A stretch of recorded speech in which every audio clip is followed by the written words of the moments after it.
Sheikh chilli की कहानी, बेगम के पैर। ये कहानी उन दिनों की है जब झज्जर शहर महेंद्रगढ़ का ही हिस्सा हुआ करता था। उस दौरान भारत के उत्तर पश्चिमी क्षेत्र में विदेशियों के हमले हो रहे थे। पानीपत, रोहतक और दिल्ली जैसे शहरों पर खतरा ज्यादा था। उन दिनों नवाब झज्जर में मौजूद बुआवाल तालाब की मरम्मत करवा रहे थे ताकि मुसीबत के समय रेवाड़ी के लोगों को पानी की किल्लत न हो। शेख चिल्ली की और मजेदार कहानियां सुननी है तो हमारे चैनल को सब्सक्राइब करें। अचानक कहीं से खबर आई कि दुर्रानी ने हमला कर दिया है और दुर्रानी की सेना रेवाड़ी के पास पहुंचने वाली है। इस बात का पता चलते ही नवाब ने अपने जानबाज सिपाहियों और वजीरों के संग जरूरी बैठक की। बैठक का मसला था कि अगर दुर्रानी की सेना झज्जर पर हमला करे तो उससे कैसे निपटा जाएगा, और अगर हमले के दौरान रोहतक या रेवाड़ी मदद मांगते हैं तो क्या करना सही रहेगा। बैठक में मौजूद सभी लोगों ने कहा कि रियासत में सभी को हमले के बारे में सूचित कर दिया जाए और पूरी तैयारी की जाए ताकि हमले के जवाब में कोई कसर न रहे। साथ ही आसपास की रियासतों की भी मदद की जाएगी। उसी दिन रियासत में यह ऐलान करवा दिया गया है कि अगर हमला होता है तो कमजोर, बीमार, महिलाएं और बच्चे जंगल में जाकर छिप जाएंगे और जवान सैनिकों का साथ देंगे। यह ऐलान शेख चिल्ली ने भी सुना। शेख चिल्ली थोड़ा परेशान हो गया क्योंकि उसकी बेगम थोड़ी मोटी थी। उसने सोचा कि अगर हमला हुआ तो उसकी बेगम जंगल तक कैसे पहुंचेगी। शेख चिल्ली के मन में अजीब अजीब से ख्याल आने लगे। तभी उसने खुद को रोका और खुद से कहा, मैं क्या बेकार की बातें सोच रहा हूं।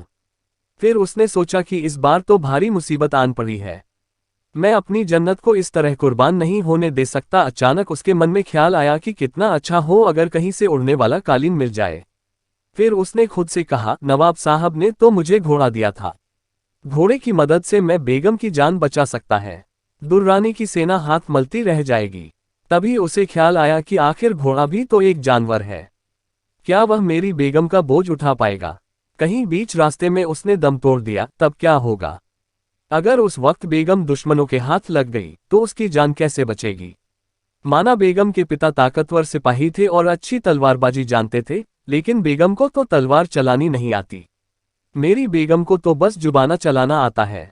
कम से कम उनमें भी यह कला होती तो आज वो अपनी जान बचा पाती। इतने में शेख चिल्ली को ध्यान आया कि अगर बेगम को तलवार चलानी आती भी हो तो तलवार आएगी कहां से। अब अल्लाह मियां तलवार आसमान से टपका तो नहीं देंगे कि लो शेख चिल्ली की बेगम इससे दुर्रानी की गर्दन काट देना। अगर ऐसा हो भी जाए तो बेगम सच में दुर्रानी की गर्दन काट डालेगी और उस दिन दुर्रानी की सेना में खौफ छा जाएगा। उसके सारे सिपाही मैदान छोड़कर भाग जाएंगे। ये सब होता देख नवाब चौंक जाएंगे और अपनी सेना से पूछेंगे कि आखिर यह चमत्कार किसने किया है। तब सेना उन्हें बताएगी कि एक मोटी औरत ने यह कारनामा किया है, उसने दुर्रानी की गर्दन काट दी है। उस मोटी औरत की वजह से ही हम बच पाए हैं। ये सुनकर नवाब बहुत खुश होंगे और उस औरत को पूरे सम्मान के साथ दरबार में लाने का आदेश देंगे। ये भी हो सकता है कि नवाब खुद बेगम की तलाश में निकले, जिस तरह बादशाह अकबर नंगे पांव वैष्णो देवी के दर्शन के लिए निकले थे। तभी वे बेगम की तलवार को दुर्रानी के खून से लथपथ देखेंगे। नवाब उन्हें देखते ही उनके सजदे में झुकेंगे और सेवा का मौका मांगेंगे। नवाब बेगम को पूरे सम्मान के साथ महल में लाएंगे और बेगम के पैरों की धूल को अपने माथे से लगाएंगे।